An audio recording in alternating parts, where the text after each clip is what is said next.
מיליארד ציפורים עוברות מעלינו בעונת הנדידה.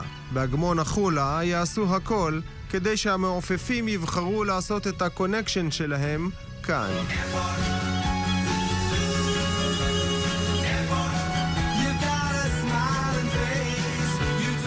נקרא לישראל שדה התעופה המרכזי, אז אנחנו הלאונג' העיקרי, עם האוכל הכי טוב שיש. שי אגמון מנהל צוות דיילי הקרקע בשדה. אנחנו עובדים פה עם האצבע על הדופק כדי כל הזמן לייצר את הסביבה הכי טובה. רק כדי שהלקוחות שלנו זה הציפורים יגיעו. וזה עובד. יותר מ-300 מינים בלוח המראות ונחיתות. קניות, אלוויות, צבחים, ברכיות ושרשירים ומריות וקרקרים, ברווז אפור וברווז משויש. נצפה פה עית שמש, עיתי חורש עדיין עוברים, עית צפרדעים אחרון עוד ראינו פה, עית צלעים עוד יש כאן, עית גמד. הרשימה היא אדירה.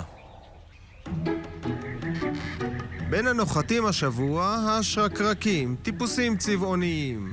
כדי לעודד אותם להישאר אצלנו, בנו שרקרקיר. אנחנו מייצרים קירות באזורים שבהם בני אדם לא יכולים להגיע. אז אתה בונה להם פה שיכון?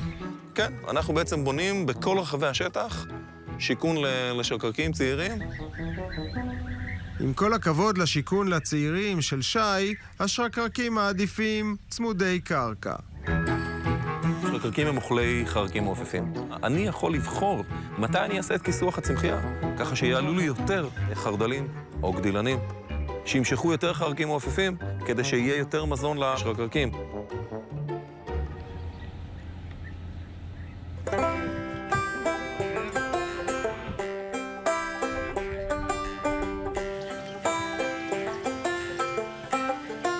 שי לוקח אותנו לאי שלו בלב החולה. בשטח הטבעי המוקף מים, שי הוא הריבון של האגמון. כדי להגיע לאי המטמון צריך הזמנה מיוחדת או כנפיים. אז קודם כל זה באמת אי. זה לא רק שגוף המים הוא המרכז וסביבו המערכת התיירותית, אלא גם לבוא ולהגיד, אוקיי, האדם בהיקף, הטבע במרכז.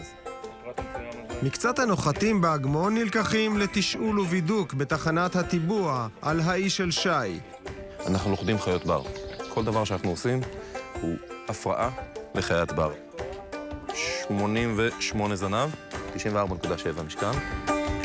לכן אנחנו משתדלים לא ללכוד סתם לצורך לכידה ובכמויות ולהגזים. משתדלים כמה שפחות הפרעה לציפור עצמה וכמה שיותר מהר לשחרר אותה.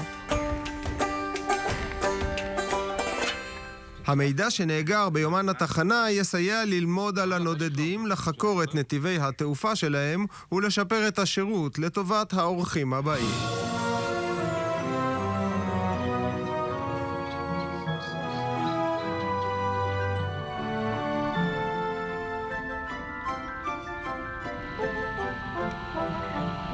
במים ממתינים הסכנאים, מצטופפים בגייט, ממתינים לאישור המראה ליעד שלהם, שפך הדנובה ברומניה. הסכנאים שלנו נוחתים אצלנו די כנחיתה אחרונה לפני שהם עוברים צפונה.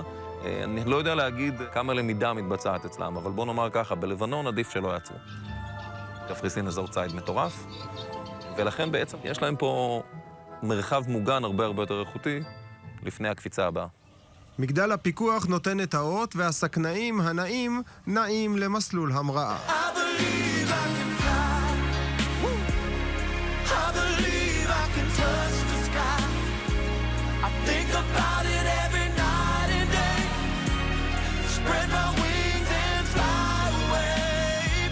בסתיו תעבור מעלינו שוב הנדידה, ובגדות החולה כבר מצפים לתפוסה מלאה בחגים.